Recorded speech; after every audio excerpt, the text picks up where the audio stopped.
여러분 안녕하십니까? 12월 15일 목요일 뉴스투데이입니다. 지난 몇 년 이른바 양적 완화로 돈 풀기에 집중했던 미국이 빠른 속도로 방향을 돌리고 있습니다. 미국 연준이 1년 만에 금리를 올렸습니다. 2만 포인트를 앞두고 있던 다우지수 등 뉴욕 증시는 경기 긴축 우려로 출렁이었습니다. 뉴욕 이진희 특파원 연결합니다. 이진희 특파원, 미국 연방준비제도 이사회가 기준금리를 올린 건 1년 만이죠? 네, 그렇습니다. 미국 연방준비제도 이사회는 이틀간의 정례회의에서 기준금리를 0.25%포인트 인상하기로 했습니다. 이에 따라 0.25%에서 0.5% 수준이던 연방 기준금리는 0.5%에서 0.75%로 오릅니다. 지난 2008년 세계 금융위기 이후 제로금리를 유지해왔던 미 연방 기준금리는 작년 12월에 0.25%포인트 올랐었는데요. 다시 1년 만에 같은 폭으로 인상됐습니다.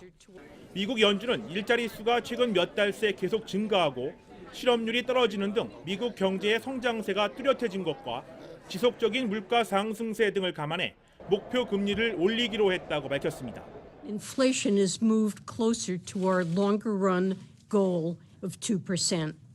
다우존스 등 미국 증시는 금리 인상 소식에 하락세로 돌아섰습니다. 네, 이 특파원 사실 오늘 금리 인상은 계속 한다 했었고요. 시장이 이렇게 반응하는 건 내년에도 굉장히 빨리 금리를 올릴 것 같다는 전망 때문이겠죠.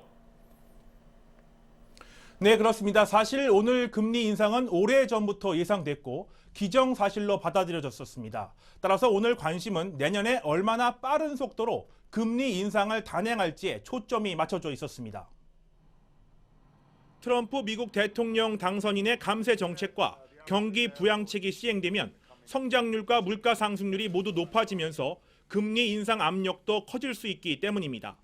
이 때문에 제닛 옐런 연준 의장의 미국 경제 전망이 초미의 관심사였는데요.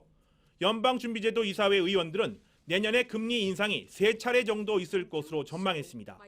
내년에 2번 정도 인상이 가능할 것으로 내다봤던 지난 9월보다 더 빠르게 금리가 오를 것으로 본 겁니다. The confidence we have in the progress the economy has made and our judgment that that progress will continue. 연준은 또 앞으로 2019년까지는 금리가 점진적으로 상승세를 보일 것으로 내다봤습니다. 하지만 아직 트럼프 당선인이 취임하지 않은 가운데 트럼프 행정부 정책의 불확실성도 큰 상태입니다. 따라서 연준의 금리 인상의 시기나 폭은 트럼프 행정부의 정책이 실제로 미국 경제에 어떤 영향을 미치는지에 따라 달라질 수 있을 것으로 전문가들은 예상하고 있습니다. 지금까지 뉴욕에서 전해드렸습니다.